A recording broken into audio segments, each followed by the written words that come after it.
Thank you very much there, Paul. And hopefully, this is now working. So, my background is marketing, and I'm all about marketing. So connectivity, to me, starts to think about IT. And I'm not really into IT. So you'll hear from me today my views on how marketing can really revolutionize and change the SME. So the key question, perhaps to start off with, is do you know what is the most important thing from your customer's perspective? When was the last time you actually spoke to your customer? Are you connected?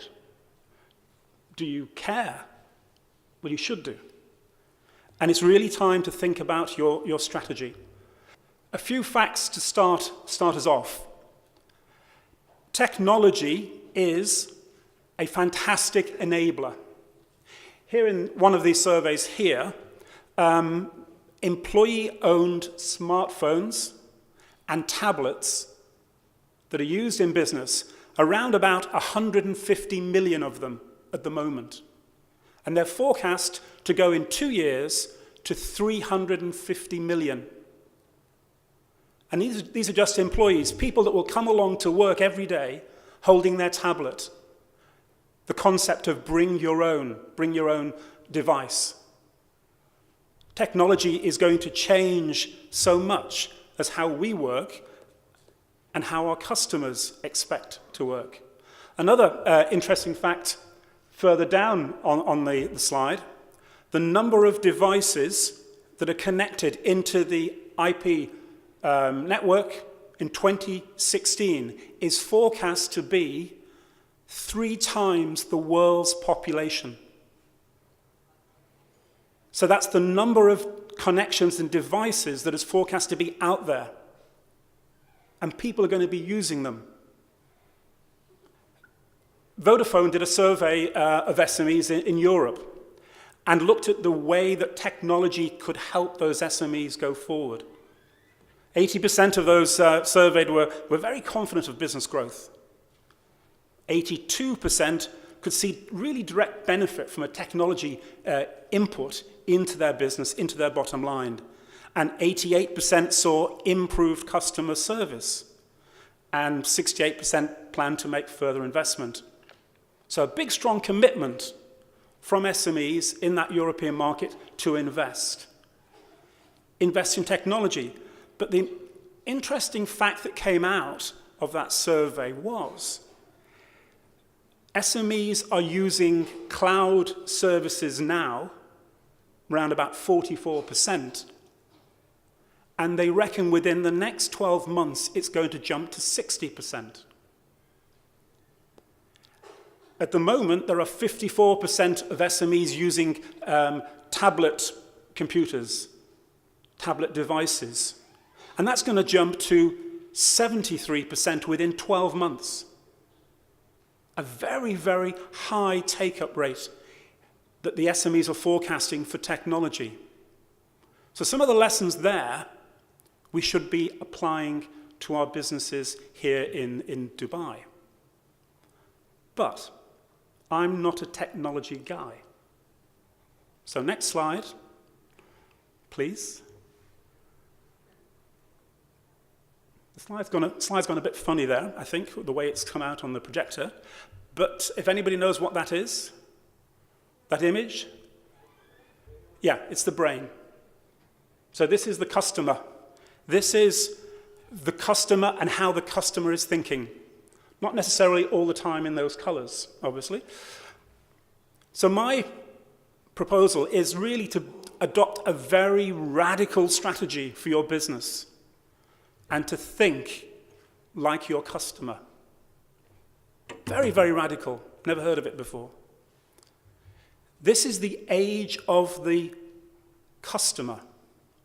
From 1900 to about 1960, that was the age of manufacturing. Now, these major mass manufacturers, companies like Ford and GE and P&G, a lot of those household names. From 1960 to about 1990 was the age of distribution, where companies would go global and look to build connections and transportation of their products and services all across the world. Companies like Toyota, UPS, companies like that. 1990 to 2010, relatively recently, was probably the age of information, where you had people connected by PCs, you had supply chains, and you had people who could control the information and dominate by that control. So maybe companies like Amazon and Google are part of that. But now, from really 2010 onwards, is the age of the customer. Empowered customers demanding a new level of customer obsession from the people they interact with, the companies they interact with. So companies like Apple and Facebook might be the sort of best in class, perhaps, at the moment in the age of the customer. Next slide, please. So I'm going to propose a few very radical steps which probably everybody has heard of. But as an SME, my challenge to you is, are you thinking in this vein? Step 1, map the customer journey. You can do it very simply. Models on lots of little graphics here to show you all the different ways you can do it. You can do it very simply, but you can start to build in layers and understand how the customer is going on a journey as they look to buy your products. You should map it now and then think about how the journey will change. It might change because you're introducing a new product, you're opening a new office, or you're adopting a new technology. Understand the areas of your company that actually influence that journey. And the website, the ease of connecting with you through a website is a critical one. In Dubai, finding your office is another one. And also, when you come into your office, the journey starts with maybe your receptionist. Fundamental. So also, though, identify the dependency of your journey for that customer on technology. Because if the technology does not work or is down, then the journey will start to break up as well. Next slide, please. So, if you've started to think about your customer journey,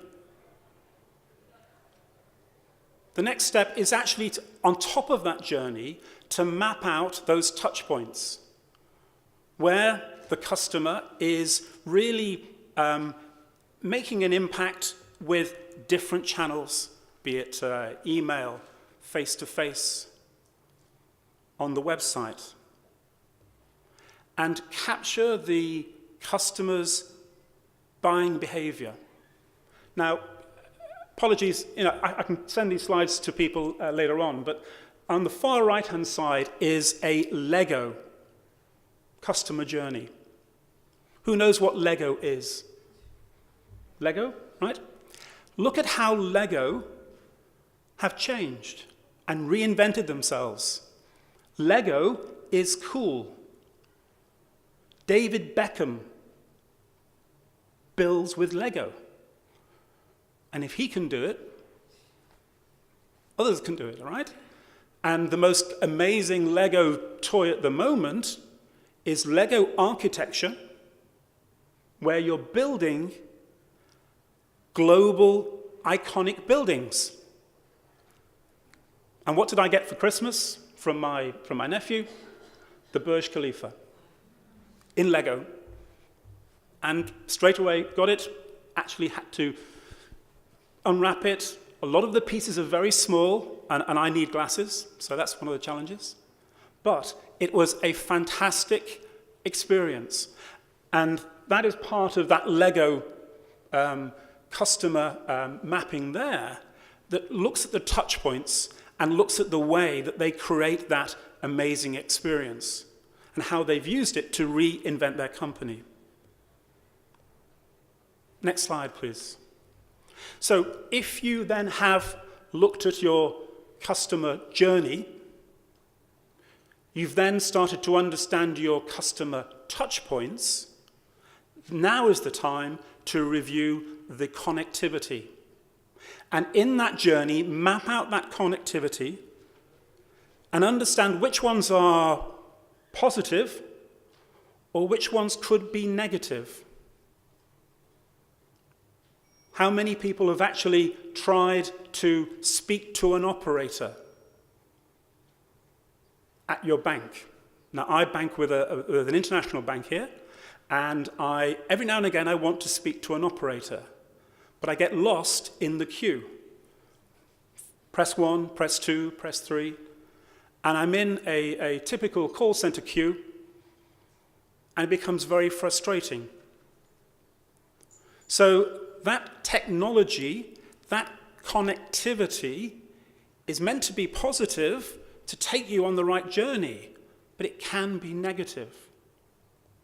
So when you're looking at the connectivity, assess the quality of that connectivity. When somebody walks into your office,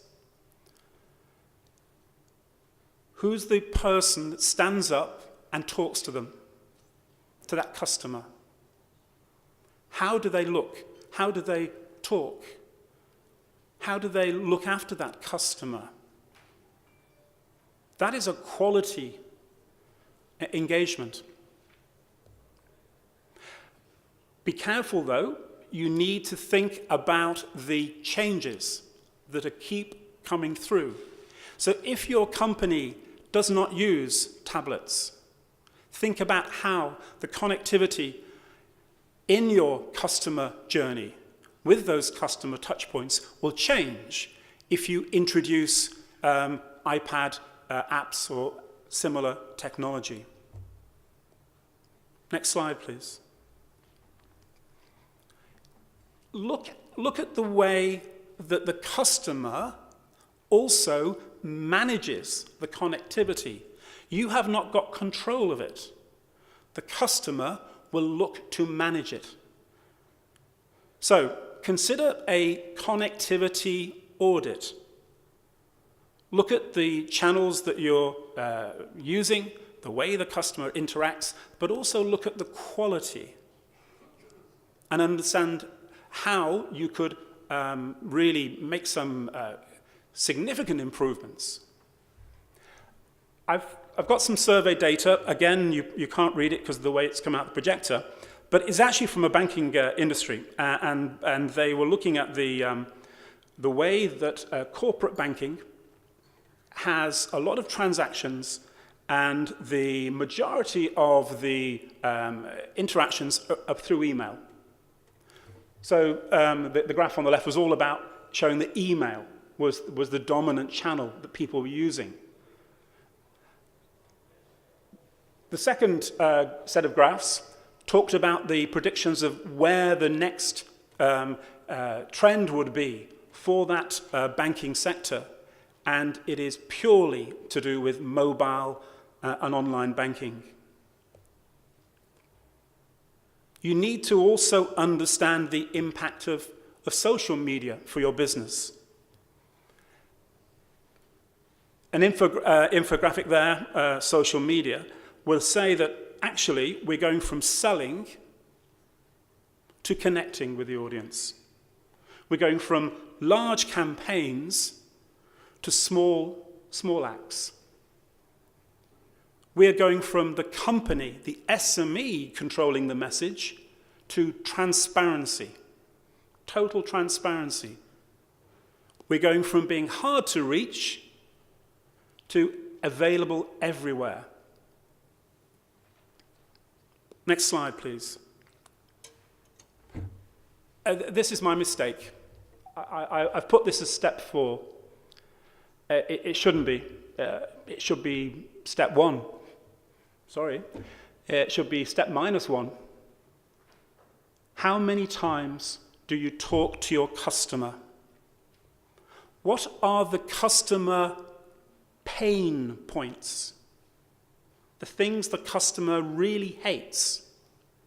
Is it standing in a queue, waiting for the coffee at the coffee shop, when you've got 4 or 5 people behind the counter serving, doing different things, talking to each other, but being quite slow, and you're number 5 or 6 in the queue? Is that one of your customer pain points? The temptation is to go for customer satisfaction surveys, to start to sort of try and build a big picture of how satisfied your customers are. My recommendation for you is not to do that. That's really sort of like a static snapshot. And as we heard this morning from Hazel, things like that can actually come maybe 1 or 2 months down the line. Customer feedback every day in your business is what you need. So deliver the feedback and take it to the people that matter, the employees who are actually delivering your service. So my coffee shop pain point became a very good turnaround story. The coffee shop will remain nameless. It's called Caribou. And basically, well, same for Starbucks and Cafe Nero and Cafe Costa. They all do the same thing. And Seattle. Yeah. Cafe Nero in particular, yes. Because I was a regular at that coffee shop. And behind the counter was a little post-it note. And it said, Mr. Richard, full fat, and that was talking about the coffee, right? Full fat, cappuccino, regular. And so the next time I walked in, 2 or 3 of the people behind the counter said, hello, Mr. Richard.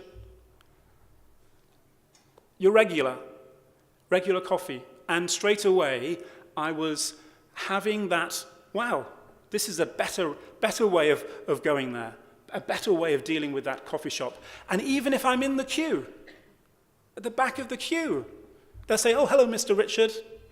We know you're one of our regulars, and I'm just hopeful that they push me a little bit sort of, further.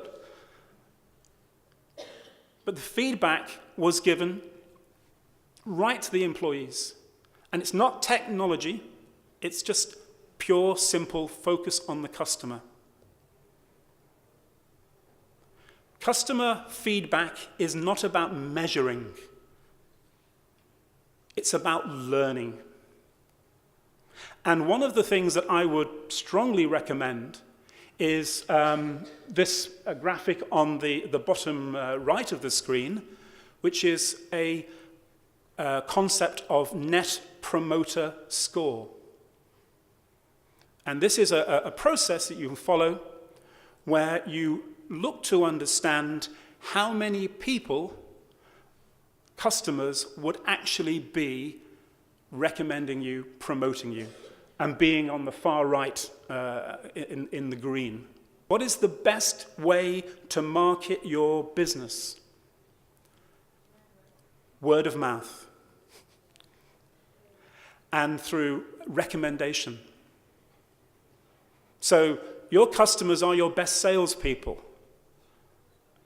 And if you understand the journey, and if you understand the touch points and the pain points, and you look to solve and eliminate some of those pain points, those customers will be your salespeople, and they'll be out there saying, hey, go to Caribou, or as Paul said, go to Cafe Nero. I'm going to Cafe Nero later on. The key, though, is that customers are demanding, and customers will tell you many things, and very often you don't actually businesses don't listen. This is, next slide, please. Again, this is an infographic. If you saw my tablet, it would be in blue. It's gone funny color on that. Anyway, and this is a survey that was looking at mobile phone users. And it found that a third of mobile phone users do not use the phone for purchasing. It also found that 56% of people would use the mobile phone if it was simple, with one click to purchase. It also said that 56% of people would be put off if there was more than 3 or 4 complicated steps.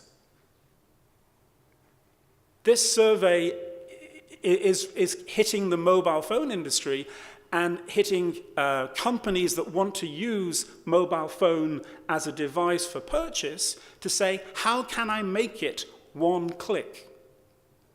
The voice of the customer has said that's what people would want. So listen to the voice of the customer. And remember, the customer has many voices. Next slide, please. This is something I'd like you to try and follow up. It is called the conversation prism. I'm not sure if anybody has seen this before. This is an amazing mapping of every social media interaction channel that's currently in play. And this is version 4. And the guys, it's very simple. It's conversationprism.com. You find it, and you can download it. And it covers all aspects, including business, like LinkedIn, obviously, wiki, enterprise, chatter, niche working, music, social networks, blog. And this gives you, visually, the real understanding of the nature of social media and what your customers could be using. So, next slide, please. Back onto the steps. This is the sort of, perhaps the last step that I would recommend. You've looked to map your customer journey. You've looked to build touch points. You've looked at connectivity. You've listened to the customer. You've talked to the customer. Now is the final step to deliver this new contextualized experience. Sounds a bit sort of technical, but it is really a strategy where you are becoming focused on understanding, connecting with, and serving customers. To offer an experience that is contextualized, that's rich, that's really a wow, that meets the customer's needs, it feels personal, and delivers in a moment. There are a few models that are around in the world, but basically the concept of being valuable, useful, desirable, findable, credible, accessible, and usable. There's 2 visuals on there. The one in the middle is a mobile phone app, which is being used now in Europe, where people are walking down a street, and you will then get the mapping popping up by saying, oh, W.H. Smith's, they've got a discount on books. It's round the corner. Or, oh, the cinema across the road has got a special offer of 2 for 1. So they're using mapping technology to bring in offers that you might be interested in, and you can filter those and actually eliminate the things you're not interested in. The image on the bottom right, can anybody guess what that is at all? Yeah. So this is one of the best current examples of contextualized customer service. This is a baking shop. They're making cakes, wedding cakes, and they have bought a 3D printer. And the white things that are there are sugar cubes and cake decorations that they print for you when you're coming in to create your wedding cake or your birthday cake. Wow. And printing it out of sugar, not just out of paper, printing it out of sugar and actually making it. And this to me is another sort of, wow, this is going to be interesting. So 3D printing is a very good example, I feel, of a new contextualized service. So, all right, that's more or less my pitch to you. Next slide, please. Connectivity, customer. Focus on the customer, because we are sitting in this age of the customer. These great customer experiences, we have to address the customer needs to get personal and to deliver in the moment. The DNA of our business, the connectivity, the things that binds us together and makes our business successful is the strands in that DNA that have the understanding of the customer and taking that customer to the new levels. The challenge for an SME is probably that you have not got that many people in your organization. And we heard from Vikram earlier on, yes, there's no shame, there's no problem with getting some experts in to help you, but in the end, you run your business and you should be owning the customer. How many companies have got a customer experience budget in the room? Well, money to spend on the customer experience. So people might have money to spend on the sales, spend on a new product, and that's probably the challenge. It's seen as an extra, an automatic, but it is not necessarily an area of investment that all companies, not just SMEs, are really focusing on today. All right, thank you then. Richard, thank you so much. And apologies again, I didn't see how all this came out. No, not to worry at all. I can pass this around later on if anybody wants to have hasn't got a SIM card in. Richard, just to lead off some questions for you. What fascinates me here is that you're very much a strategic marketer. So we're not talking about necessarily social media used to launch an event or to even launch a new product. We're talking about social media as a tool for branding and brand development, I assume. Could you tell us a little more about the organic relationship between brand development and the new raft of social media? Well, we heard before, when you're talking about PR, that there's a great opportunity for using social media with the launch of an IPO. The brand of the company will suffer if any of the touch points fail. And the one I feel that can really fail is companies attempting social media without the right level of resources. So if you go to any company website and look at their sort of Twitter feed and the tweets on there,